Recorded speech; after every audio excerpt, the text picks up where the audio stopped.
Fabiola, tua impressão sobre o debate, quem ganhou, quem perdeu, o que você viu lá dentro que você acha interessante contar pra gente? Nossa, eu vi tanta coisa. Eu fiquei muito impressionada nos dois primeiros blocos que eu estava na plateia. E eu estava ali bem justamente entre a equipe do Lula e a equipe do Bolsonaro. E me chamou muita atenção no primeiro bloco o quanto o filho do presidente, o Carlos Bolsonaro, estava incomodado com a postura do presidente diante as câmeras. Lula, logo na primeira resposta, foi direto para a câmera, falar direto com o eleitor.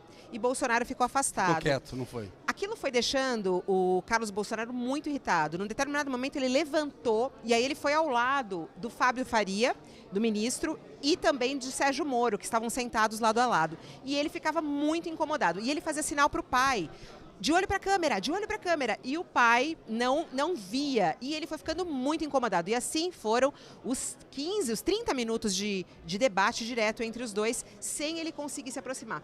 No último minuto, se a gente for prestar atenção, ele conseguiu olhar para o filho e ele foi para a câmera. E esse eu acho que foi para mim um destaque importante. Em outro momento também, me chamou a atenção quando ele começou a falar da Glaze. E a Glaze estava na plateia. E ela fez tchauzinho para ele e provocou ele, que é justamente esse assunto que ele estava extremamente incomodado com a questão das venezuelanas. E aí Glaze provocou ele no debate, o Bolsonaro. Ela deu um tchauzinho e falou: tô aqui, também ao vivo, e ele ali ficou quieto.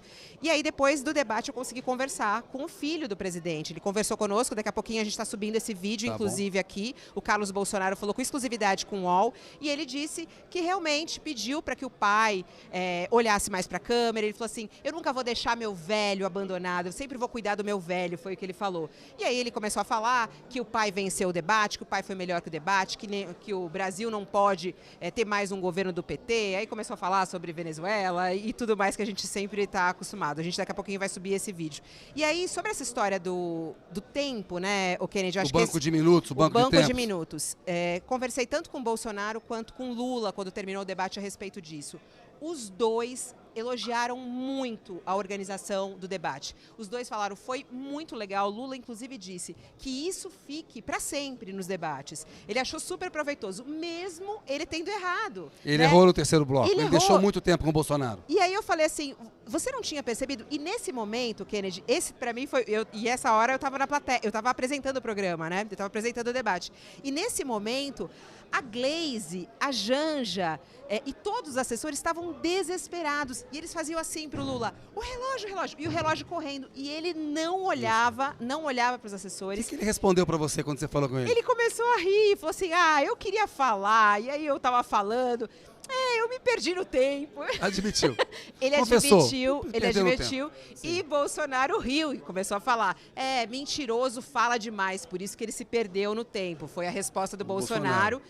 Que achou que se deu bem com isso, que ele ficou com minutos, não que ele teve 7 minutos, mais. mas ele ficou com o final ali 7 minutos para poder dar uma sapateada, como disse. Mas você sabe que Lula saiu muito satisfeito do debate. Ele saiu rindo muito e falando assim: eu me perdi um pouco, mas tá tudo bem, o debate foi muito bom, eu acho que foi muito legal. Eu até perguntei para ele: você acha que ganhou algum voto com esse debate? Aí ele assim: eu não sei se eu ganhei, mas eu espero ter ganhado milhões de votos nesse debate. Ele soltou essa na hora de ir embora. Na tua avaliação, o Lula foi melhor na primeira parte, Bolsonaro na segunda? É um empate? É uma vitória leve para o Bolsonaro, uma vitória leve para o Lula? Qual que é a tua impressão? É tão difícil a gente falar isso, né, Kennedy? Eu acho que, com certeza, no primeiro, o Lula foi melhor, sem dúvida nenhuma. No segundo, o Lula se atrapalhou com essa história do tempo.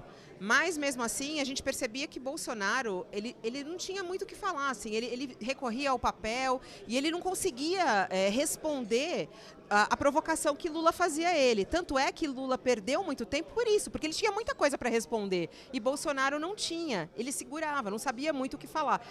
Na minha avaliação, eu acho que o Lula acabou administrando melhor o primeiro bloco, perdendo na administração do segundo, mas na fala ali eu acho que ele foi melhor, não sei, levemente. Fabíola, para a gente encerrar, havia toda uma expectativa de que esse caso aí pintou um clima na qual o presidente diz isso em relação às meninas da Venezuela. Aí ele se explica, tem a decisão do Alexandre de Moraes. Tinha uma expectativa de que isso fosse ser um tema mais importante do debate. Você acha que faltou da parte do Lula abordar isso, ou era delicado mesmo, ele abordou indiretamente, e o Bolsonaro conseguiu fazer a vacina? Como é que você avalia a repercussão desse tema especificamente?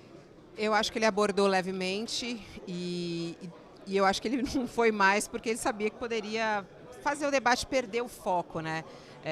Eu acho que foi bom ter sido assim, sabe, Kennedy, para que a coisa não andasse por um caminho errado. O Bombig falou, não descambou para baixaria. Teve um debate duro, agressivo, mas ele não foi um debate de baixo nível, né? Tanto é que quando o Lula falou isso, o Bolsonaro não quis responder, né?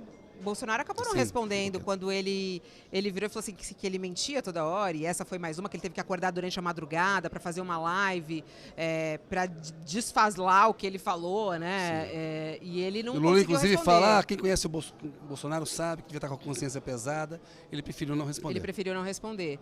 Eu acho que não é algo que para o eleitor vai fazer tanta diferença. A notícia está aí, né? Eu acho que está todo mundo sabendo disso, mas não é algo do plano de governo de cada um. Eu acho que, no geral, a gente também teve algumas coisas interessantes. Eu acho que Lula trouxe essa novidade do Ministério, né, dos indígenas que ele falou. Mas, no geral, eu acho que para o eleitor acabou sendo muito proveitoso esse debate.